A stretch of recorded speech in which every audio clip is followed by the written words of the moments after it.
भिवंडी में एक हवा फैलाई जा रही कि ईस्ट में समाजवादी बहुत मजबूत है, वेस्ट में कांग्रेस मजबूत है। समाजवादी महाराष्ट्र रीजन में बीजेपी का काम कर रही है। ईस्ट में हमने कैंडिडेट नहीं खड़ा किया। वेस्ट में आप देखिए कि फॉर्म भरने के आखिरी वक्त एक 5-7 मिनट पहले जो है अबू आसिम जाके अपने कैंडिडेट का बी फॉर्म दे देते हैं, समाजवादी का ऑफिशियल कैंडिडेट का। वो लड़े और उनका पूरा इलेक्शन बीजेपी लड़ रही थी। आपने देखा होगा शहर में जो समाजवादी का कैंडिडेट वेस्ट में था, उसका पूरा इलेक्शन जो है बीजेपी के लोग लड़ रहे थे। कुछ दिन पहले आप देखिए समाजवादी का एक जलसा हुआ। अबू आसिम ने स्टेज से कहा कि भिवंडी में भगोड़े बहुत हैं। अब वो स्टेज जो लगाया था वो खुद 18 में शामिल है। कोई और गलत है तो उसको गाली दो। आप पूरे भिवंडी को गाली दोगे। भिवंडी ने आपको यहाँ जगह दी है, आपका क्या है यहाँ पे इन लोगों का। और हमारे 18 नगर सेवक जो है पार्टी लाइन छोड़ के जो है, जबकि उनको विप निकला था, विप उनको सर्विस हुआ, सर्विस करने के बाद भी उन्होंने जो है विलास पाटिल को वोट दिया। इलेक्शन से डिस्क्वालीफाई, 6 साल तक वो इलेक्शन नहीं लड़ सकते। आप इतने लोग 18 के 18 जो डिफेक्ट हुए हैं, जिन्होंने बंडखोरी किया है, बगावत किया है पार्टी से, उनको या उनके फैमिली वालों को टिकट नहीं देना। ये 18 नगर सेवक की लिस्ट में किसका किसका नाम था? ये पूरा शहर तो जानता है। सबसे बड़ा इमरान वली मोहम्मद खान जो है वो 18 को लीड कर रहा था। अहमद सिद्दीकी है, उनका पूरा उनकी मिसेज, ये दोनों डिप्टी मेयर भी मिला था उनको। अब की बार अगर कांग्रेस की मेजॉरिटी आती है कॉरपोरेशन इलेक्शन में, तो मेयर का फेस हमें कौन देखने को मिल सकता है ये इलेक्शन? देखिए, अभी तो इस ताल्लुक से हम लोगों ने कोई गौर खोज नहीं किया है। मेयर जो भी है रहेगा, इंशाल्लाह अच्छा रहेगा। और हम किसी भी सूरत में बीजेपी को बैठने नहीं देंगे। अगर ठीक है कुछ सीट कम पड़ती है, अगर समाजवादी आती है, एनसीपी भी आती है, MIM का अगर कोई आ जाता है, तो हम बिल्कुल उनका साथ लेंगे। कांग्रेस क्या वर्क रिपोर्ट लेके उतरेगी ये इलेक्शन में? मैं बता रहा हूँ ना, जो इंडिविजुअल हमारे जो नगर सेवक है ना, वो काम किया है, अपने अपने वार्ड में लेवल पे काम किया, लेकिन पूरे सिटी के लेवल में जो काम होना चाहिए था उसके लिए लड़ रहे हैं, कर रहे हैं। और ये मेन वजह जो है ना, जो ब्रेकिंग जो हमारा वो था कि 18 नगर सेवक का जो डिफेक्शन हुआ ना, वहाँ से थोड़ा बैकफुट पे आ गई कांग्रेस।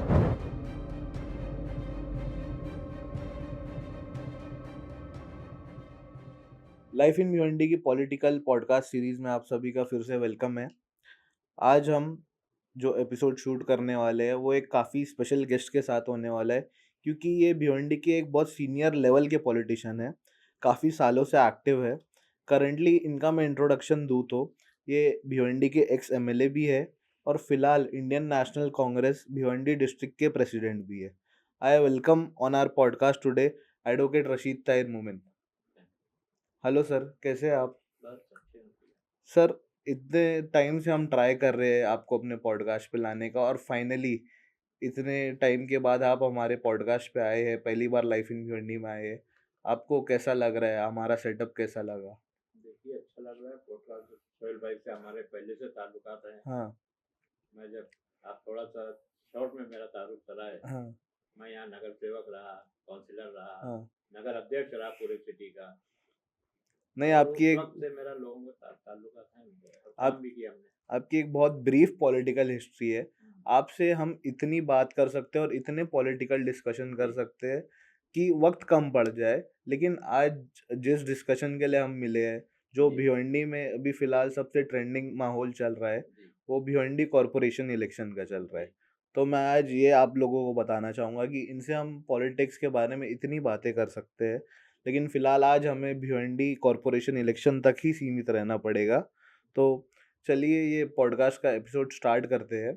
आपके पार्टी लेवल के एक सवाल को मैं लेके आपसे ये चीज़ स्टार्ट करना चाहूँगा कि एक बहुत बेसिक क्वेश्चन है कि कांग्रेस पार्टी अब की बार भिवंडी कॉरपोरेशन इलेक्शन किन मुद्दों पर लड़ने वाली है? देखिए, मुद्दे बहुत हैं और डेवलपमेंट का इशू है शहर में। शहर के जो हालात हैं, क्योंकि मैं भिवंडी शहर से इतना डीप कनेक्टेड हूँ कि 1985 में मैं नगर सेवक बना, नगर अध्यक्ष बना। उससे पहले एडमिनिस्ट्रेटर था। हमारे नगर सेवक 85 में बनने से पहले एडमिनिस्ट्रेटर 5 साल रहा। 5 साल और 5 साल में पूरा शहर बिल्कुल खाली हो गया था। और भिवंडी का जो एक्सटेंडेड एरिया है, आपके पहले भिवंडी बहुत छोटा था, 4 किलोमीटर पे पूरा भिवंडी था, जो 100-150 साल से कॉरपोरेशन चल रही थी। किसी वक्त हमारे शहर के बड़े बुजुर्ग म्यूनसिपलिटी चलाया करते थे। लेकिन 1982 में तकरीबन 22 किलोमीटर एरिया जो है भिवंडी के एक्सटेंड म्यूनसिपलिटी के लिमिट में लाया गया, एक्सटेंड किया गया। और वहाँ पर ना पानी था, ना लाइट का इंतज़ाम था, ना सड़कें थी। कोई भी जो सिविक उनका वो मिलना चाहिए, सहूलत मिलना चाहिए, वो कुछ भी नहीं था। जैसे ये पूरा यहाँ आप तहसीलदार ऑफिस की तरफ से अगर पूरा आप कैबी नगर, नायगांव, आपका कामतघर, कल्याण रोड, ये सब जो है कॉरपोरेशन म्यूनसिपलिटी लिमिट के बाहर थे। उस वक्त म्यूनसिपलिटी थी। हम लोग चुन के आने के बाद पूरा इसके ऊपर वो ध्यान दिया और उसके ऊपर हम लोगों ने काम किया। पहले नगर अध्यक्ष हमारे रिजवान बोबेरे बने, उन्होंने बहुत तेज़ी के साथ काम किया पूरे शहर में। उसके बाद रऊफ अंसारी बने, फिर मैं बना, और हमने दोनों काम किया। आज तो एक गटर का चेम्बर लगाने के लिए वो सरकार की तरफ देखते हैं, घरपट्टी अनाप शनाप बढ़ा दिए। लेकिन हम लोगों ने कोई टैक्स ना बढ़ाते हुए और पूरे 22 किलोमीटर एरिया में पानी की पाइपलाइन डाली, पानी का इंतज़ाम किया, पानी की टाँकी बनाने का इंतज़ाम किया, आपके सड़कें बनाई, स्ट्रीट लाइट लगाई, गली गली में कंक्रीट का रोड बनाया हमने। तो ये सब करके हम ये किए थे। लेकिन आज के जो हालात हैं, बताने का मकसद ये कि उस वक्त जो भी नगर अध्यक्ष बनता था एक विजन लेके बनता था। भिवंडी का ग्रोथ, हाँ, मुझको कुछ भी ऐसा, मैं नगर अध्यक्ष बनने के बाद मैंने बहुत छोटी छोटी म्यूनसिपलिटी में गया, लेकिन मैंने देखा कि हर म्यूनसिपलिटी में एक सिटी लाइब्रेरी रहती थी, एक छोटा खेल का मैदान रहता था। भिवंडी ये सबसे एकदम खाली था। पहले ही साल स्ट्रीट लाइट लगाने का काम किए, पीली बत्ती जलने लगी, नहीं तो पहले ट्यूबलाइट जलता था। मैं जब नगर अध्यक्ष बना, मेरा पीरियड 6 महीने का था। धोबी तालाब स्टेडियम जहाँ बना है, बहुत बड़ा तालाब था, 13 एकड़ का तालाब था। मैंने बोला कि इसके हम एक बच्चों को खेल कूद का एक अच्छा मैदान हम लोग बनाएंगे। तो वहाँ पे स्टेडियम और उसके ऊपर पूरा भरनी का काम किया। मेरे ऊपर बहुत एलिगेशन हुआ, मुझको डिस्क्वालीफाई करने तक पूरा ऊपर तक गया। लेकिन हमारी नीयत साफ थी और सब होने के बाद भी हमने वहाँ पर, हालांकि यहाँ सरकार ने हमको स्टेडियम, वो तालाब ही दिख रहा था, हमने पुणे जाके टाउन प्लानिंग डिपार्टमेंट से स्टेडियम का मंजूरी लिया और सब काम हुआ वो सब। आज जो है, आज जो भी आते हैं उसके बाद से आप देखोगे, और सबसे बड़ी तकलीफ क्या, उस वक्त सरकार का पैसा नहीं आता था, हम लोग इसी में से करते थे। और कभी भी म्यूनसिपलिटी में हम जब बैठते थे नगर अध्यक्ष की कुर्सी पे, तो कोई भी सिटीज़न हमारे पास आता था तो उसको हम वापस नहीं करते थे, रिटर्न नहीं करते थे। वो बोला मेरे यहाँ खड्डा है, रोड नहीं बन रहा है ना, फौरन इंजीनियर को बुला के बोलते थे कि इसके यहाँ का ये काम हो जाना चाहिए, कैसे बनाना है, हमारी एडवांस मंजूरी क्यों देते, क्योंकि फंड की कमी नहीं थी, हमने फंड जमा करके रखा था। वहाँ जो म्यूनसिपलिटी में फंड था वही यूज कर लेते थे, वही यूज करते, बाहर से कोई आता नहीं था। आप देखिए, आपको एक छोटी सी मिसाल देता हूँ कि जैतूनपुरे का जो नाला है, वो नाला खुला था, हमारे पास पैसा भी था, हम नाला बनाना चाहते, सरकार हमको पैसा देती थी लोन पे। तो मुझको सेक्रेटरी ने फ़ोन किया कि ये आप MMRDA से इतना लोन ले लो, 50 लाख रुपया, ये पूरा नाला आप कवर कर लो। मैंने कहा कि हमारे पास पैसा है ना, हम क्यों ले आपसे लोन। उन्होंने मुझको सलाह दी कि आप सरकार से लोन लो, 6% इंटरेस्ट पे वो लोन मिलेगा, और उस वक्त फिक्स डिपॉजिट का रेट था 9%। उन्होंने सलाह दी कि ये 6% हमारा लो, आप हमको दो, और आप अपना पैसा फिक्स में रख के 9% कम हो लो।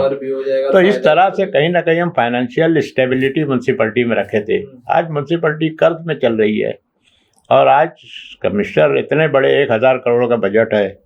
आज हम जाते हैं म्यूनसिपलिटी में, एक चैम्बर कवर बोलते हैं तो बोलते हैं फंड नहीं है, कहीं बोलते हैं निधि नहीं है, अलग अलग शब्द निकाल रहे हैं लोग। तो ये हालात पैदा हुए हैं। ये सब देख के आज जो है, और 3-3.5 साल से एडमिनिस्ट्रेटर आके बैठा है यहाँ पर, ये इंतहाई शर्मनाक बात है किसी भी शहर के लिए। आज लोग जो है वहाँ पहुँच नहीं पाते, वहाँ पर जाना चाहिए, कुछ भी काम रहा तो वहाँ तक पहुँच नहीं पाते। कमिश्नर जो है लोगों से मिलते नहीं, नगर सेवक रहता है, आपका काउंसिलर रहता है, किसी भी सूरत में आप उनको पकड़ के अपना काम कर सकते हो। तो जब इतना मेजर चेंज देखने को मिला है तो इसका रीजन क्या है कि करप्ट हो गए ये लोग या कुछ चीजें बदल गई है भिवंडी में? पहले जैसे आपको तकलीफ नहीं होती थी फंड्स की, लेकिन अब इतनी ग्रोथ होने के बाद, भिवंडी महानगर पालिका बनने के बाद, कॉरपोरेशन बनने के बाद 20 साल हो गए हैं, उसके बाद भी ये तकलीफें हमें आ रही है। इसका क्या वजह हो सकती देखिए वजह क्या, करप्शन बढ़ गया है। मैं तो असेंबली में मेरी ये बात है है? कि मैंने असेंबली में कहा कि म्यूनसिपलिटी से कॉरपोरेशन बन गया, लेकिन कुछ बदला नहीं भिवंडी शहर में, सिर्फ करप्शन का रेट बढ़ गया। जो काम हमारा 100 रुपये में होता तो वो 1000 रुपये में आज हो रहा है। और इसकी वजह से जो है ना, जो महापौर का इलेक्शन होता है, दूसरे इलेक्शन होते हैं, उसमें पैसे की रेलपेल आप सब लोग देख रहे हो। और कहीं ना कहीं इसको अगर रोका नहीं जाएगा तो शहर जो है इसी तरह रहेगा। तो कांग्रेस का एजेंडा आखिर क्या होगा फिर आने वाले इलेक्शन में? देखो आगे इलेक्शन में हम लोग 2 चीज़ लेके चल रहे हैं। मेन एजेंडा ये है कि शहर का डेवलपमेंट होना चाहिए, और डेवलपमेंट के ताल्लुक से, और डेवलपमेंट करते वक्त हमने एक प्लान किया है कि अपने ही सिटीज़न पर टैक्स का बोझ बढ़ा के हम डेवलपमेंट करेंगे। उससे आज क्या है, यहाँ के कारोबारी हालात मैं नहीं समझता बहुत अच्छे हैं। टेक्सटाइल इंडस्ट्री, दूसरे जो भी कारोबार हैं, कोई बहुत अच्छे नहीं है कि 73% तक लोग टैक्स भरें। टेक्सटाइल भी कम हो गया है। हाँ, टेक्सटाइल कम हो गया है, लोग मॉडर्नाइजेशन में नहीं जा पा रहे हैं, ये सब तकलीफ है। तो हम लोगों ने, हमारा मैनिफेस्टो आएगा जल्दी ही, हम पूरी कोशिश कर रहे हैं कि कोई नया टैक्स नहीं लगा के, और पुराने टैक्स में खाली उसको स्ट्रीमलाइन करना, थोड़ा करप्शन को, उसको थोड़ा जो है ना, उसको दबाना है हमको। घरपट्टी आप देखिए, आप कितनी घरपट्टी लग रही है। अभी हम लोगों ने बहुत बड़ा आंदोलन किया था घरपट्टी के लिए, इन्होंने जल लाभ कर लगा दिया, यानी पानी की 100 MLD स्कीम पानी ला रहे हैं, अभी तक ना स्कीम मंजूर, अभी तक स्कीम ना भिवंडी में आई, ना उसके ऊपर काम चालू हुआ, उसके ऊपर टैक्स लगा दिए 7.5%। मल लाभ कर, ड्रेनेज लाइन जो है, मैं समझता हूँ तकरीबन 500 करोड़ रुपया इन्होंने जो है सरकार से लोन लेके और ड्रेनेज लाइन डालने में, और लगा, आज तक ड्रेनेज लाइन कमीशन नहीं हुई। मैं नहीं समझता जिस तरह से शहर में काम हुआ है, मुझको लगता नहीं कि ये ड्रेनेज लाइन अच्छी तरह से कमीशन होगी। और कॉरपोरेशन ने 7.5% उसके ऊपर टैक्स लगा दिया। तो ये सब जो है ना, हम लोगों ने प्लान किया है कि अगर हम आएंगे पावर में तो हम पहले ये टैक्स जो है ना ये ख़त्म करेंगे। और ठीक है, जो नॉर्मल जो है वो लेके भी काम किया जा सकता है। जैसे पानी पट्टी है, पानी में बहुत बड़ा इनके पास जो है वो है, लेक्यूना है। पानी पट्टी, अभी झोपड़पट्टी में ये लोग घूमे, कॉरपोरेशन के लोग घूमे, बोले आपका झोपड़ा है, इसको हम बिल्डिंग बनाएंगे और आपकी जितनी जगह उतनी मिलेगी। लोगों ने दिखाया कि भाई ये हमारा ये खोली है, 2 नाम लिखा दिए, उसी में माला डाल के लोग रहते थे। अब ना बिल्डिंग बनी ना कुछ बनी, उसको जो 1 नल पट्टी आती थी उसको 2 नल पट्टी आ गई, 2 घर पट्टी आने लगी। अब आप देखते होंगे कि मैं अगर फ्लैट में रहता हूँ तो मेरे यहाँ 2000, 5000, 10,000 लीटर की एक टाकी रहती है, मैं भी 2100 रुपया भर रहा हूँ। अपन एक टॉयलेट का फ्लश दबाते हैं, 15-16 लीटर पानी बह जाता है। एक गरीब के झोपड़े के अंदर सिर्फ जो है उसके पास 200 लीटर की एक टाकी रहती है, बाहर कुछ बर्तन अंदर रहता है, इससे ज़्यादा वो पानी 24 घंटे में इस्तेमाल नहीं करता, भले उसके यहाँ 10 लोग हों कि 5 लोग हों, कितने भी। तो ये जो दूरी है ये दोनों में, इसको भी हम लोगों ने ख़त्म करने का इरादा है। जो डबल घर पट्टी जितनी लग रही है ना, उसको हम ख़त्म करने वाले हैं। और सेकंड एजेंडा क्या होने वाला है आपका? एक तो डेवलपमेंट आपने बताया, दूसरा देखो, दूसरा क्या है, पूरे मुल्क में एक विचारधारा की लड़ाई चल रही है, और वो विचारधारा की लड़ाई लड़ने में राहुल गांधी मेन पूरी ताकत के साथ वो बीजेपी के सामने लड़ रहा है। बीजेपी की, आरएसएस की विचारधारा जो है, आइडियोलॉजी एक अलग है, कांग्रेस की अलग है। अब उसको पूरा करने के लिए पार्लियामेंट में बहुत ताकत से पहुंची कांग्रेस। ठीक, आज लीडर ऑफ ऑपोजिशन है वो।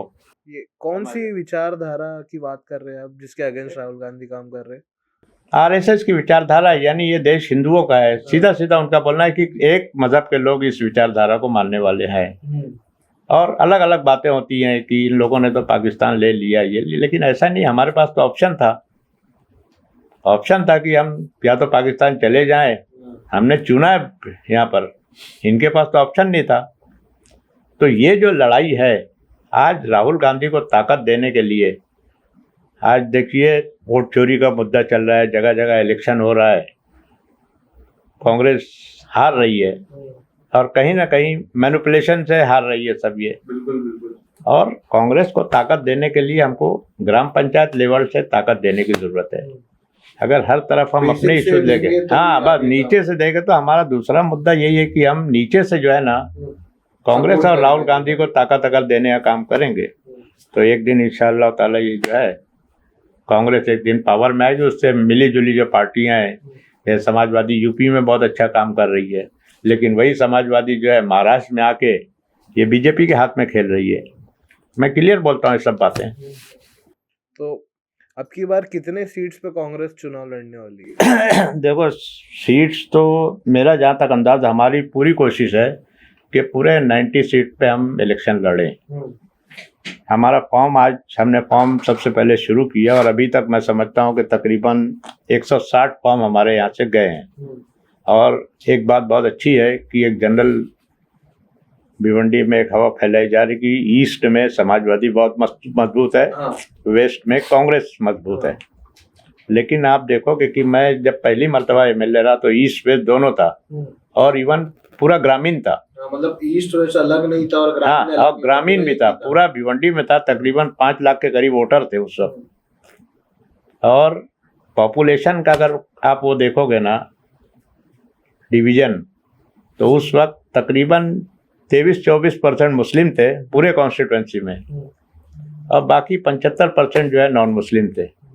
उसके बावजूद जो है मैं पहला 1999 में इलेक्शन जीता, ये तकरीबन 23,000 वोट की लीड से जीता। तो कम्युनलिज्म जो है, फिरका परस्ती बिल्कुल नहीं थी कहीं भी। ये सब बात के जो है बीजेपी आने के बाद ये सब की, और आज भी जितनी इज्जत के साथ मेरा नाम ग्रामीण के लोग लेते हैं उतना आप देखोगे कि शहर में नहीं है वो चीज़, क्योंकि बहुत काम किया हम लोगों ने, सब ग्रामीण में भी किया, शहर में सब तरफ काम किए। आने वाले इलेक्शन में कांग्रेस की पोजीशन तो देखने वाली रहेगी। आपने अभी बोला था कि समाजवादी महाराष्ट्र रीजन में बीजेपी का काम कर रही है, तो ये किस तरह से कर रही है? मेरे को इसके बारे में थोड़ी ब्रीफिंग दीजिए। देखिए, आपने देखा ना कि अभी पार्लियामेंट का इलेक्शन हुआ। पार्लियामेंट के इलेक्शन में ठीक है, सीट गई, एनसीपी के पास गई सीट, एनसीपी का कैंडिडेट आया। कांग्रेस बहुत नाराज थी, लेकिन सबसे पहले मैं आगे बढ़ के मैंने बोला नहीं, पार्टी का एक बार डिसीजन हो गया ना, हमको टारगेट हमारा जो है दिल्ली है और वहाँ राहुल गांधी की तरफ से अगर अलायंस हो गया है तो हमको लड़ना नहीं है, हमको सब। और वो बात लोगों ने माना और कांग्रेस पार्टी पूरी ताकत के साथ वो इलेक्शन में गई। आपने उस इलेक्शन में कहीं भी आप देखे होंगे कि महाराष्ट्र समाजवादी के महाराष्ट्र के अध्यक्ष एक मीटिंग में नहीं आए। हमने नहीं था, कोई इन्वॉल्वमेंट ना उनका दिखा नहीं। वहीं असेंबली का इलेक्शन आता है, असेंबली के इलेक्शन में अलायंस में तय हुआ कि ईस्ट की सीट समाजवादी को गई। हालांकि हम लोग नाराज थे, हम नहीं देना चाह रहे थे क्योंकि ईस्ट में उनका कुछ भी नहीं था। एक उनके सिर्फ 2 नगर सेवक थे, वो भी डिफेक्ट होके विलास पाटिल के साथ मिल गए थे। लेकिन फॉर्मर एमएलए, लेकिन फॉर्मल एमएलए का पहली मरतबा 19 में चुन के आए हैं। अच्छा, 17 में जो इलेक्शन हुआ हमारा, उससे पहले नहीं थे ना। हाँ, लेकिन ईस्ट में भी हाँ फॉर्मल एमएलए उनका था, लेकिन 17 में जो इलेक्शन हुआ था उसमें उनकी सिर्फ 2 सीट आई थी। वो भी डिफेक्ट होकर चले गए थे कॉर्पोरेशन में, कोई सीट नहीं थी। उसके बावजूद ईस्ट की सीट उनको दी गई। ईस्ट की सीट दी गई, यह तय हुआ कि वेस्ट कांग्रेस लड़ेगी। ठीक है, कांग्रेस ने ऊपर से अलायंस में राहुल गांधी बहुत बड़ा दिल करके सब काम करते हैं। उन्होंने बोला चलो तय कर लो, ये ख़त्म करो।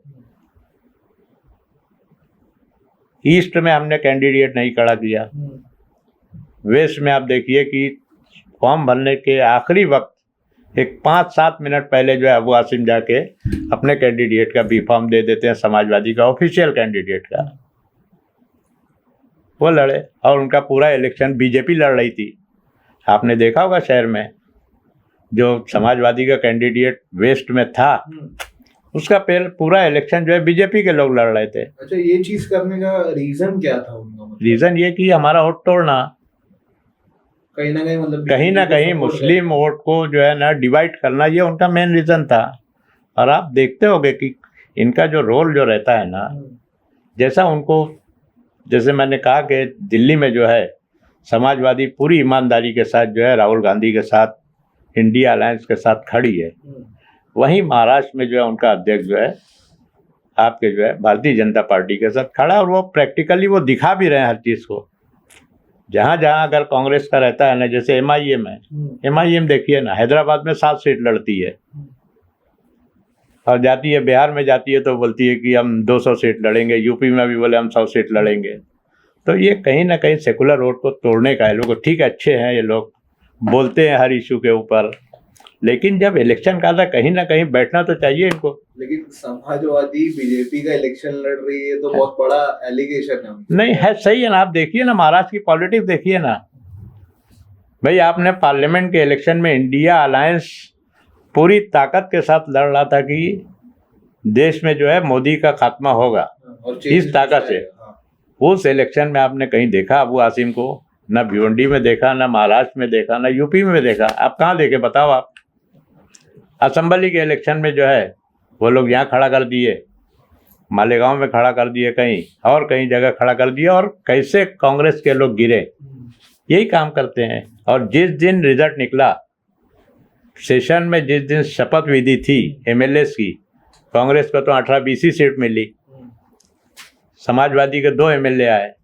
अबू आसिम बाहर निकल के कहते हैं कि हम अघाड़ी से बाहर हैं। मतलब डायरेक्ट बात यही है, डायरेक्ट बोले ना ये आप। भिवंडी वेस्ट का जब एमएलए इलेक्शन था तो समाजवादी को ऑन ग्राउंड लाने वाली, मुस्लिम लोगों का वोट खराब करने वाली, बस यही एकदम, मतलब। और इलेक्शन का आखिरी 5 दिन आप देखिए ना, आप भिवंडी में रहते हैं आप लोग सब, और भिवंडी के लोगों ने देखा कि समाजवादी का इलेक्शन कौन लड़ रहा था। समाजवादी वाले लड़ रहे थे कि बीजेपी के लोग लड़ रहे थे? नहीं, ये तो ऑन ग्राउंड बात है, ये पब्लिक ही बता सकती है, बट ये काफी बड़ा एलिगेशन है समाजवादी। नहीं, वही है उनका। तो ये कहीं ना कहीं आने वाले कॉर्पोरेशन इलेक्शन में भी आपको लगता है लड़ेंगे? देखिए, लड़ेंगे वो लोग तो, पॉलिटिक्स है, हम भी लड़ रहे हैं, वो भी लड़ रहे हैं, लेकिन हम लोग जो है ना लोकल इशू के ऊपर, पार्टी की विचारधारा के ऊपर लड़ रहे हैं। 2017 के इलेक्शन की जब बात करें तो कांग्रेस की हवा वो टाइम पे काफ़ी मजबूत थी, कांग्रेस के पास मेजॉरिटी थी। लेकिन अभी वही चीज़ ये कॉरपोरेशन इलेक्शन में देखा जाए तो क्या वो पोजीशन अभी भी सेम है या कुछ अलग देखने को? देखिए, थोड़ा सा आपको उसका धक्का बैठा है, क्योंकि 2017 में आपने देखा होगा कि राहुल गांधी के ऊपर आरएसएस, महात्मा गांधी जी का कत्ल जो हुआ था, उसका आरोप जो है उन्होंने भाषण में अपने आरएसएस पर लगाया था। उसके ऊपर भिवंडी कोर्ट में एफआईआर हुआ, कोर्ट चला, 2-3 मरतबा राहुल गांधी अपीयरेंस में उनको पर्सनल आना पड़ा। वो एक बड़ा फैक्टर था जो 17 में हमारी 47 सीट आई ना, उसका बहुत बड़ा फैक्टर वो राहुल गांधी को जो इस तरह से इन्होंने कोर्ट में बिठाना लाना, लोग उसको अच्छा नहीं समझे और लोगों ने फिर उस वक्त कांग्रेस को बहुत ताकत के साथ वोट दिया था। और अच्छी तरह से ताकत के साथ कांग्रेस चुन के आने के बाद जो है कहीं ना कहीं हमारे कॉरपोरेटर जो है एक इंडिपेंडेंट कैंडिडेट की तरफ डिफेक्ट होते हैं, बंडखोरी करते हैं, और उसकी वजह से जो है कांग्रेस को थोड़ा धक्का लगा है। क्या ये 18 नगर सेवक, 18 नगर सेवक, यही वही इशू, ये 18 नगर सेवक का इशू था क्या? डिटेल में इसके बारे में कुछ बताएंगे? देखिए, कुछ नहीं है कि मेयर का इलेक्शन टाइम पे हुआ क्या था, कौन लोग इन्वॉल्व थे? मैं बता रहा हूँ ना, मेयर जावेद दलवी थे, कांग्रेस से मेयर थे। हाँ। और इलेक्शन जब 2.5 साल उसके मुद्दत रहती है 2.5 साल का, फिर मेयर का इलेक्शन होता है।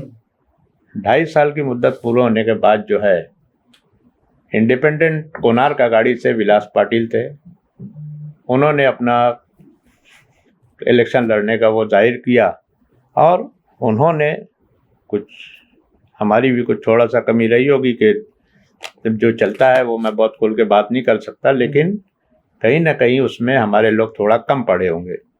और हमारे 18 नगर सेवक जो है पार्टी लाइन छोड़ के जो है, जबकि उनको व्हिप निकला था, व्हिप उनको सर्विस हुआ, सर्विस करने के बाद भी उन्होंने जो है विलास पाटिल को वोट दिया। और वोट देने की बुनियाद जो थी, कोई डेवलपमेंट का इशू नहीं था, कोई वजह नहीं थी, सिर्फ और सिर्फ जो है मॉनेटरी उनका जो फैक्टर था उसको देखते हुए 18 लोग जो है उधर डिफेक्ट हुए। उसके खिलाफ स्टेट गवर्नमेंट में, क्योंकि कानून हो गया, अब एंटी डिफेक्शन लॉ हो गया है, यहाँ पर गवर्नमेंट के पास अपील की हमने, गवर्नमेंट में चला नहीं चला, उसके बाद आखिर में वो सब डिस्क्वालीफाई हुए, 18 के 18 डिस्क्वालीफाई हुए। इसका मतलब क्या है कि कांग्रेस से डिस्क्वालीफाई हुए या ओवरऑल इलेक्शन से डिस्क्वालीफाई। 6 साल तक वो इलेक्शन नहीं लड़ सकते अब। मेरे ख्याल में दिसंबर 2027 तक अब वो म्यूनसिपैलिटी का इलेक्शन नहीं लड़ सकते। और मॉनेटरी हेल्प बोले तो मतलब जो भी मॉनेटरी आप समझ लो, सब लोग समझते हैं, अभी बहुत क्या मैं बताऊं। मतलब पैसों की बेसिस हाँ, बाकी कोई वजह नहीं थी उसकी।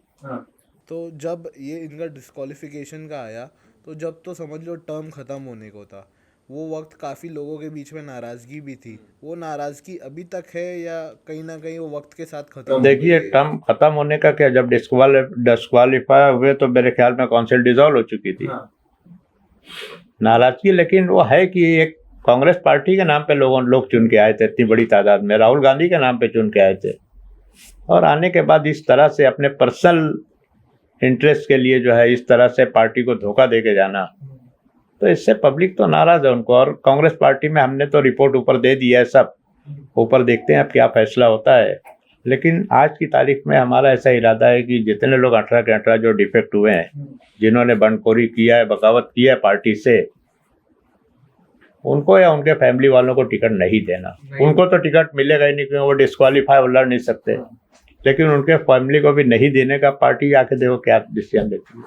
तो जैसे ये 18 नगर सेवक जो थे, उनके फैमिली वाले अभी इलेक्शन कंटेस्ट कर रहे हैं, काफ़ी लोगों ने अनाउंस भी कर दिया है, किसी का बेटा, किसी की बेटी, किसी की वाइफ, किसी की माँ, कोई ना कोई इलेक्शन लड़ रहा है उनका फेस लेके। तो उनके अगेंस्ट क्या कांग्रेस कोई स्ट्रॉन्ग कैंडिडेट करेगी? बिल्कुल दे रहे हैं, हम लोग सब तरफ दे रहे हैं। यही मैं कहता हूँ कि कांग्रेस पार्टी जो है ना, एक उसूल के ऊपर चलती है, आइडियोलॉजी उसकी है ना, वो आइडियोलॉजी से अपने नहीं हटती। ठीक है, आइडियोलॉजी से इंडिविजुअल कोई कांग्रेसमैन आइडियोलॉजी से हट सकता है, लेकिन एज अ होल पार्टी जो है, पार्टी अपनी आइडियोलॉजी से कभी हटेगी नहीं। कुछ दिन पहले आप देखिए, समाजवादी का एक जलसा हुआ, अबू आसिम ने स्टेज से कहा कि भिवंडी में भगोड़े बहुत हैं। अब वो स्टेज जो लगाया था वो खुद 18 में शामिल है।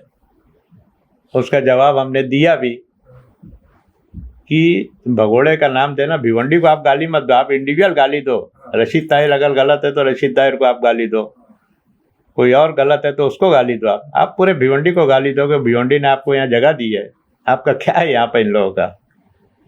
भिवंडी जो है ना, भिवंडी ये हमारा है, हमारे बाप दादा की इसमें कुर्बानी है यहाँ पर इस शहर में। और इस तरह से ये लोग बाहर से आके इस तरह से अगर यहाँ की पॉलिटिक्स को खराब करने की कोशिश करते हैं ना, हम लोग उसके खिलाफ है। ये 18 नगर सेवक की लिस्ट में किसका किसका नाम था? आप 2-3 ऐसे नामचीन चेहरे भी अगर बता सकते हैं। ये पूरा शहर तो जानता है। सबसे बड़ा इमरान वली मोहम्मद खान जो है वो 18 को लीड कर रहा था। अहमद सिद्दीकी है, उनका पूरा उनकी मिसेज, ये दोनों डिप्टी मेयर भी मिला था उनको। इसी तरह से 18 लोग हैं, सब बात हमारे वेस्ट में कम है, ईस्ट में ज़्यादा थे वो। तो आने वाले इलेक्शन में समाजवादी पार्टी के सामने कांग्रेस की अगर पोजीशन कंपेयर की जाए तो दोनों काफ़ी स्ट्रॉन्ग है। उनके फेसेस की वजह से दोनों काफ़ी स्ट्रॉन्ग है। तो भिवंडी ईस्ट और वेस्ट के कंपैरिजन में क्या कांग्रेस का रिजल्ट देखने को मिल सकता है? देखिए, हमको जो दिख रहा है, हमारा जो फॉर्म जो जा रहा है ना, वेस्ट में क्या, हमको मालूम है कि कौन लड़ने वाला है, कौन क्या है, कौन किस तरह से लड़ सकता है, कौन जीत सकता है। सबसे ज़्यादा फॉर्म हमारा ईस्ट में गया है। एक एक वार्ड में 12 फॉर्म, 15 फॉर्म, 10 फॉर्म, 40 सीट के लिए। मतलब यहाँ के कंपैरिजन में वहाँ ज़्यादा फॉर्म गया है।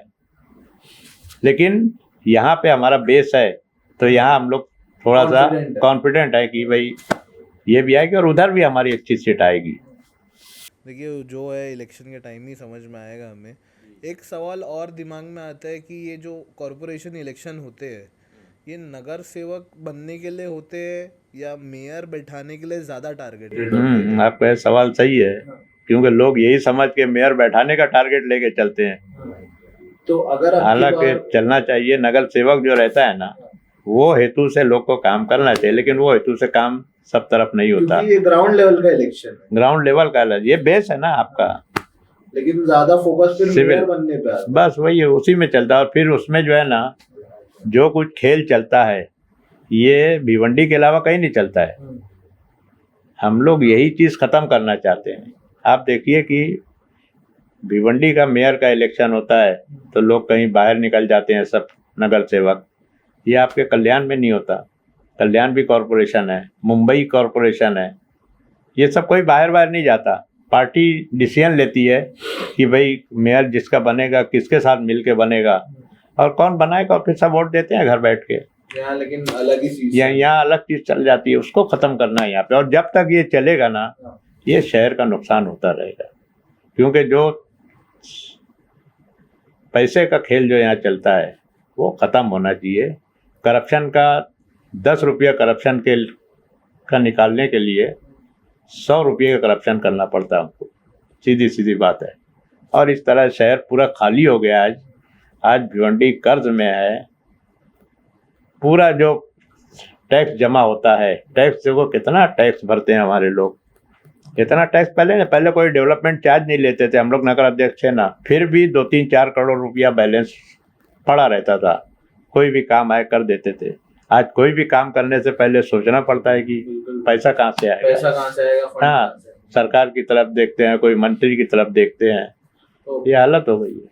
अब की बार अगर कांग्रेस की मेजॉरिटी आती है कॉरपोरेशन इलेक्शन में, तो मेयर का फेस हमें कौन देखने को मिल सकता है ये इलेक्शन? देखिए, अभी तो इस ताल्लुक से हम लोगों ने कोई गौर खोज नहीं किया है। मेयर जो भी है रहेगा, इंशाल्लाह अच्छा रहेगा। लेकिन हम कोशिश करते हैं कि एक अच्छा चेहरा जो है मेयर के इलेक्शन में आवे, जो शहर से मोहब्बत करे। बाकी क्या है, ठीक है, मेयर जीतने के लिए फिर कैसे काउंसिलर संभालना, ये कंसेप्ट जो है ख़त्म होना चाहिए। हाँ, उसके लिए हम लोग काम करेंगे। तो सर, अगर आने वाले इलेक्शन में कांग्रेस को कुछ सीटें अगर कम पड़ जाती है मेजॉरिटी से मेयर बनाने के लिए या एक मेजॉरिटी स्टैब्लिश करने के लिए, तो क्या वो एनसीपी या समाजवादी का अलायंस में हेल्प लेगी? देखिए, हम चाहेंगे कि सेकुलर पार्टियां जो हैं, वो हम कभी भी नहीं चाहते कि बीजेपी जो है म्यूनसिपैलिटी के इक़्तिदार पे बैठे। और इसके लिए अगर सीटों का आफ्टर द इलेक्शन अगर कुछ कम ज़्यादा पड़ता है तो बात करेंगे और उनसे करेंगे अलायंस। लेकिन समाजवादी से तो अबू आसिम जी से ज़्यादा, देखिए, हमारा आइडियोलॉजी की पहली लड़ाई बीजेपी से है और हम किसी भी सूरत में बीजेपी को बैठने नहीं देंगे। अगर ठीक है, कुछ सीट कम पड़ती है, अगर समाजवादी आती है, एनसीपी भी आती है, एमआईएम का अगर कोई आ जाता है, तो हम बिल्कुल उनका साथ लेंगे। साथ देने की ज़रूरत पड़ेगी, साथ भी देंगे, कोई वो नहीं है, क्योंकि हम बीजेपी को नहीं चाहते यहाँ पर। तो अगर कहीं ना कहीं बात वो आ जाती है कि समाजवादी ने, एनसीपी ने, वो 18 नगर सेवक जो कांग्रेस से डिस्क्वालीफाइड है, उनसे जो नाराज़गी है, वो उसके ऊपर अगर बात आती है, तो फिर कांग्रेस क्या करेगी? देखिए, बात वहीं प्री पोल अलायंस भी होने की जगह थी, लेकिन हम देख रहे हैं कि कहीं ना कहीं वो 18 नगर सेवक जो डिस्क्वालीफाई हुए हैं, उनकी फैमिली से, उनके लोगों को जो है समाजवादी भी उनको आज टिकट दे रही है, आपके एनसीपी भी दे रही है। तो कहीं ना कहीं ये सब लोग जो है, लेकिन हम देख रहे हैं कि आज ठीक है, हम उनके, इसीलिए हमारा प्री पोल अलायंस नहीं हुआ। अगर ये लोग आज भी अगर उनको टिकट नहीं दें 18 को, तो हम इनसे प्री पोल भी अलायंस करने के लिए तैयार हैं। कोई वो नहीं, हमारे लिए कोई अछूत नहीं है। और इलेक्शन के बाद एक मजबूरी रहेगी, अगर उसमें मेरे को नहीं लगता कि 18 जो बगावत किया है ना भिवंडी के शहरी उसको उनको वोट देंगे, ऐसा मुझको नहीं लग रहा है कि उनको चुन के लाएंगे, ऐसा मैं नहीं उम्मीद रखता। मतलब आपको भिवंडी के लोगों से भी उम्मीद जी है बिल्कुल, हाँ बिल्कुल नहीं। क्या है, बुनियाद जो है ना, अगर डिफेक्ट होने की बुनियाद अगर कुछ उसूल हो, कोई डेवलपमेंट का काम हो, कुछ बड़ा इश्यू हो, इश्यू के ऊपर अगर बगावत करते हैं तो लोग चुन के दोबारा देते हैं। लेकिन आप सिर्फ खुद के फायदे के लिए मॉनेटरी अपनी उसके लिए जो है अगर कुछ करते हैं तो मैं नहीं समझता कि भिवंडी के लोग उसको माफ करेंगे। ठीक है सर, क्योंकि मैंने ये अलायंस का सवाल आपसे इसीलिए किया था कि 2017 में मेयर इलेक्शंस के टाइम पे शिवसेना के साथ भले से कांग्रेस की आइडियोलॉजी नहीं मैच होती हो, भिवंडी के कॉरपोरेशन में उसका एक अलायंस देखने को मिला था। तो वो टाइम पे ऐसा क्या हुआ था कि शिवसेना से कांग्रेस को अलायंस बनाना पड़ा था? देखिए, कोई ज़रूरत नहीं थी, लेकिन उस वक्त बन गया। तो उस वक्त हमारे प्रदेश अध्यक्ष अशोक चौहान थे, उन्होंने कहा भी कि जब मेजोरिटी आपको है, मेजोरिटी कांग्रेस के पास थी। उन्होंने साफ कहा था, जावेद दलवी को बुला के भिवंडी के जो जिला अध्यक्ष थे उनको बिठा के बोला था कि आपके पास मेजोरिटी, आपको कोई सपोर्ट करना चाहे सपोर्ट लो उनका, लेकिन उनसे अलायंस करके आप आज मत करो। मना किया था उन्होंने, क्योंकि हमारा पॉलिटिकल डिफरेंसेस है, उनके आइडियोलॉजिकल डिफरेंसेस हैं, ये सब बातें उनसे की थी। लेकिन आखिर में लोकल पॉलिटिक्स के हिसाब से ये लोग बोले नहीं, हमको ज़रूरत है, तो बोले ठीक है आप लोग अपना करो, पार्टी उसमें कोई दबाव नहीं डालेगी लोकल उसके लिए। लेकिन उन्होंने क्लियर कहा था कि आप जो है कांग्रेस की ही बनाओ, मेयर भी कांग्रेस का बनाओ, डिप्यूटी मेयर भी बनाओ, और फिर जो साथ देते हैं तो उनको नीचे कुछ एडजस्टमेंट होएगा तो देखो, लेकिन मेयर डिप्यूटी मेयर दोनों आप कांग्रेस का रखो। लेकिन इन लोगों ने शिवसेना को फैसला लिया, कांग्रेस पार्टी ने लोकल लेवल पर डिप्यूटी मेयर का वो देके उसको ताकत दी। बराबर। अच्छा, सेकंड टर्म में कांग्रेस का मेयर कैंडिडेट कौन था जो टाइम पे 18 नगर सेवक का इशू हुआ था? देखिए, कांग्रेस का मेयर का कैंडिडेट उसमें थोड़ा सा इन्होंने डिले किया, लेट किया थोड़ा, कई नाम थे और हर तरह से वो सक्षम भी थे, लेकिन बाद में उन्होंने पप्पू राका की मिसेस, हालांकि ऋषिका राका एक अच्छी लेडी है, वो मैंने देखा है उसको कि अगर वो बैठती तो अच्छी, हाँ यूथ पॉलिटिशियन है, और लेडीज जिस तरह से काम करना चाहिए वो काम करती शहर के लिए। लेकिन उन्होंने थोड़ा लेट किया, और उस वक्त जब अपने लोग बहुत से निकल चुके थे डिपो, वो पहले जो किए ना वो लोग, उससे नाराजगी है हम लोग।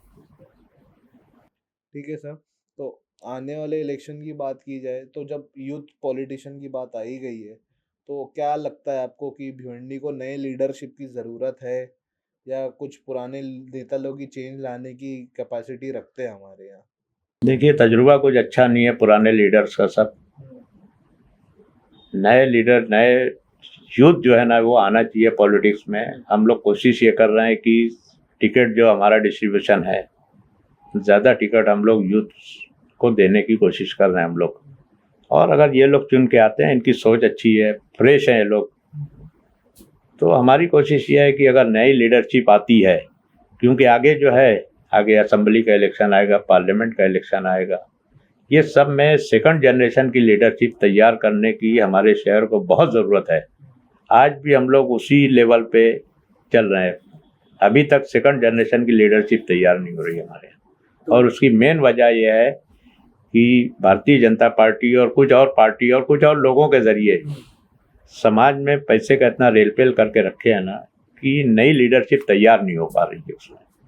तो अगर भिवंडी में नई लीडरशिप की बात आती है तो उसका फेस आप किसको बनाना चाहेंगे कांग्रेस पार्टी से? देखिए, अभी मैं बोल नहीं पाऊंगा उस ताल्लुक से, लेकिन हम कोशिश में है कि नई लीडरशिप तैयार होए, यंग, यानी तकरीबन 25 से 35 साल के बीच के लोग जो है ना अच्छी पोस्ट पे आवे। एक सोचने वाली बात ये भी है, क्यूरियोसिटी सी है समझ लो, कि जैसे आप अगर पार्टी प्रेसिडेंट है कांग्रेस के, तो भिवंडी के कॉरपोरेटर्स पे आपके कितना होल्ड रहता है? अगर वो कंटेस्ट करके जीत जाते हैं या जीतने के पहले बोलो, पार्टी प्रेसिडेंट का कॉर्पोरेटर के ऊपर कितना होल्ड होता है? देखिए अभी जो नया कानून आ गया है ना, जैसे 4 का पैनल आ गया, तो अब पार्टी का रोल बढ़ गया सब। पहले क्या था, कॉर्पोरेटर लोग इंडिविजुअल कमेटी के इलेक्शन में लड़ते थे, दूसरे इलेक्शन में। अब सब बातें जो है ना नॉमिनेशन पे आ गई हैं। अब जो है मेयर का सिर्फ इलेक्शन होता है, पार्टी डिसाइड की मेयर बिठा दी, लेकिन उसके बाद मेयर और डिप्टी मेयर, उसके बाद जितनी भी पोस्ट है स्टैंडिंग कमेटी में कौन जाएगा ये पार्टी डिसाइड करेगी। पार्टी डिसाइड करेगी। हाँ, कमेटी में कौन जाएगा, दूसरी पोस्ट पे कौन जाएगा। और अगर जो हमारा नॉमिनी जो अगर बराबर नहीं काम करता है तो पार्टी नेक्स्ट टाइम उसको हटा के दूसरा को कर दी। मतलब काफी इन्फ्लुएंस हाँ, आ गया है पार्टी का बढ़ गया है। और पार्टी मेयर और डिप्टी मेयर के इलेक्शन में भी पार्टी को व्हिप का पावर है। पार्टी का जो गठनेता उसके थ्रू व्हिप निकाल देगी कि भाई मेयर के लिए सब इसके ऊपर इसको वोट दो। अगर उसको वोट नहीं देते हैं तो उसको डिस्क्वालीफाई करने का वो हमारे पास प्रोविजन। तो इस तरह पार्टी का वो रोल ज़्यादा बढ़ गया इसमें। ठीक है। तो इंडिविजुअल लेवल पे जब एक कैंडिडेट की बात करें तो कांग्रेस के कैंडिडेट से भिवंडी की पब्लिक क्या एक्सपेक्ट कर सकती है ये इलेक्शन में? देखिए कांग्रेस के इंडिविजुअल लेवल पे कांग्रेस के कैंडिडेट काम करना चाहिए। मैंने एक बहुत अच्छा मराठी में एक लेख देखा था, नगर सेवक, नगर नो से नाली, गो से गटर और रो से रोड, ऐसा कुछ है, सड़क। तो ये सब काम के लिए उसको हम लोग चाहते हैं कि सब काम करें। और दूसरी एक अहम बात क्या है, कॉरपोरेशन में बहुत से हर साल लोग रिटायर होते हैं, नए लोग लगते हैं। हम चाहते हैं कि यहाँ के बच्चे हमारे यूथ जो हैं वो लगने चाहिए, वो लग नहीं पा रहे हैं। मैं जब प्रेसिडेंट था मैंने बहुत लोगों को लगाया और वो खेप अब जो है ना बहुत से रिटायर हो चुके हैं, रिटायरमेंट के करीब हैं। तो नई खेप जो आना चाहिए ना वो हमारे शहर के लोगों की आना चाहिए। ये एक बड़ा इशू है। ये नगर सेवक एक्टिव रहेंगे तो वो लोग कहीं ना कहीं प्रेशर करके जो है अपने लोगों को नौकरी पे लगाएंगे। चलिए, कांग्रेस का इन्फ्लुएंस भिवंडी में काफी टाइम से, मतलब ये आज से 10 साल पहले की बात नहीं है। एक जमाने से कांग्रेस का इन्फ्लुएंस हमेशा से रहा है भिवंडी में। 3 बार से भिवंडी वेस्ट में एमएलए बीजेपी के आ रहे हैं और 2 बार से ईस्ट में समाजवादी के आ रहे हैं। पिछले 10 साल में भिवंडी ईस्ट बहुत ड्रास्टिकली डेवलप हुआ है। वो लोग ऐसा बोलते हैं कि वहाँ के एमएलए की वजह से हुआ है। वेस्ट में भले से बीजेपी का एमएलए हो लेकिन मेजॉरिटी नगर सेवक कांग्रेस के है। तो जब दोनों जगह को लोग कंपेयर करते हैं तो ईस्ट ज़्यादा डेवलप क्यों दिखता है और वेस्ट कम डेवलप क्यों दिखता है? इसमें कांग्रेस का कहीं रोल है कि बीजेपी का कहीं रोल है या दोनों का कोई कनेक्शन है? उसके बारे में बताइए। देखिए मैं बताना चाहता हूँ कि ये जो सब ईस्ट का जो डेवलपमेंट है या वेस्ट में क्यों नहीं हो रहा है या कम हो रहा है, इस ताल्लुक से मैं आपके माध्यम से बता देना चाहता हूँ कि जो कंक्रीट रोड का जो काम चल रहा है, इसका शुरुआत जो है मैंने किया था। मैं एमएलए रहते हुए मैंने उस वक्त पृथ्वीराज चौहान महाराष्ट्र के चीफ मिनिस्टर थे, मैंने उनको एक लेटर दिया था कि डामर रोड हमारा जो बनता है ये बनता है 4 महीने में खराब हो जाता है, पूरे शहर को कंक्रीट रोड की जरूरत है। ये कौन से ईयर में आपने? ये मैं समझता हूँ कि 2012 या 13 का मेरे पास लेटर भी है। और मैंने 300 करोड़ रुपये का उसमें इनसे मांगनी किया था कि शहर के रोड कंक्रीटीकरण करने के लिए 300 करोड़ रुपये की मांगनी किया था। उसको उन्होंने इमीडिएट प्लीज कंसिडर करके गवर्नमेंट के प्रोसेस में डाल दिया। उसी बीच 14 का इलेक्शन हुआ, मुझको टिकट नहीं मिला, मैं लड़ा, हार गया। लेकिन उसके बाद का जो पीरियड आया वो पूरा चला गया बीजेपी का। उसमें कपिल पाटिल, मैं एकदम साफ बात करता हूँ, मैं कहीं उसमें नहीं रखता। कपिल पाटिल ने कोशिश करके उसी मेरे लेटर को आगे बढ़ाते हुए MMRDA से 300 करोड़ रुपया सैंक्शन कराया 52 रोड के लिए। वो 52 रोड जावेद दलवी मेयर थे, उसमें उसकी निशानदेही हुई कि ये रोड ये फर्स्ट फेज में ये बनेगा, सेकंड फेज में ये बनेगा, थर्ड फेज में ये बनेगा। ये सब बातें हो गई। ईस्ट के एमएलए की बात करते हैं तो वो काम जो है वही रोड है, सीसी रोड जो है वो वही रोड है। उन्होंने थोड़ा तेजी के साथ करके एमएमआरडीए में जाके या जो भी किया होगा वो अपना काम और फास्ट ट्रैक पे ले आया। वेस्ट के एमएलए जो है वो कर नहीं सके। और फास्ट ट्रैक पे लाने के बावजूद भी उन्होंने नए रोड्स का भी वो किया, उन्होंने गवर्नमेंट एक स्कूल को बहुत अच्छा बनाया वहाँ पे। लेकिन वेस्ट में यहाँ पे तो ऐसा कुछ नहीं है खास ना, देखने को क्या नहीं है, मिला। जहाँ भी देखिए, जहाँ भी वोटिंग जो है कम्युनल उसके ऊपर होगी ना, तो आप काम का एक्सपेक्टेशन नहीं कर सकते, डेवलपमेंट का एक्सपेक्टेशन आप नहीं कर सकते। यहाँ पे रईस शेख को मैं तारीफ करूँगा उसकी कि वो कुछ ना कुछ कर रहा है। ठीक है, हमारे ही रोड पास किया हुआ उसने उसको पीछे पड़ के बना लिया, स्कूल में अच्छा काम किया, कॉरपोरेशन में उनका असर था, कॉरपोरेशन के ज़रिए उन्होंने जो है एक नया रोड निकाला बॉम्बे कॉरपोरेशन में। तो कहीं ना कहीं ऐसा कोई काम जो है ना वेस्ट में मुझको नहीं दिखता है। और वजह यही है कि उनको मालूम है कि मेरा वोट बैंक है, वो मेरे को वोट देता है। अब जो इक्वेशन जो है भिवंडी की ईस्ट और वेस्ट की, दोनों को 2-5 हज़ार वोट दूसरी कम्युनिटी का लगता है तभी वो जीत के आता है। अब वो उतना वोट उधर हमारे लोग उसको देते हैं, इसकी वजह से वो जीत के आ रहा है। अच्छा, वेस्ट में जब ऐसा कुछ खास काम नहीं हुआ है तो फिर कांग्रेस क्या वर्क रिपोर्ट लेके उतरेगी ये इलेक्शन में अपने पोर्टफोलियो में? मैं बता रहा हूँ ना, जो इंडिविजुअल हमारे जो नगर सेवक है ना, वो काम किए हैं, अपने अपने वार्ड में लेवल पे काम किया, लेकिन पूरे सिटी के लेवल में जो काम होना चाहिए था उसके लिए लड़ रहे हैं, कर रहे हैं। और ये मेन वजह जो है ना, जो ब्रेकिंग जो हमारा वो था कि 18 नगर सेवक का जो डिफेक्शन हुआ ना, वहाँ से थोड़ा बैकफुट पे आ गई कांग्रेस। ये उसके हाँ, बाकी इंडिविजुअल वार्डों में जो है हमारे नगर सेवक काम कर रहे हैं पहले से भी। और इवन 3.5 साल से एडमिनिस्ट्रेटर बैठा है, उसके बावजूद काम हो रहे हैं वहाँ पे। लेकिन देखा जाए तो भिवंडी वेस्ट में काफी ऐसे वार्ड अभी भी है जहाँ की हालत पहले से भी खराब हो चुकी है। जैसे बंगालपुरे का एरिया हो गया, दरगाह रोड के कुछ एरिया हो गए, थाना रोड की कभी कभी कुछ कुछ जगहों पे कंडीशन बहुत खराब है। तो पिछले 8 साल में इसका डेवलपमेंट क्यों नहीं कर पाए कांग्रेस के नगर सेवक? क्योंकि एरिया तो उनका ही था, उनका ही डोमिनेटेड पैनल था वहाँ पे। देखिए क्या है, ये कुछ वार्डों में काम कम हुआ, कुछ ज़्यादा हुआ, लेकिन कहीं कहीं ना कहीं जो है ना, काम करने के ताल्लुक से रुकावटें बहुत लाई थी। पिछले 3.5 साल में ना आपने देखा होगा कि पास किया हुआ काम हमारा जो है ये लोग डाइवर्ट किए इन्होंने।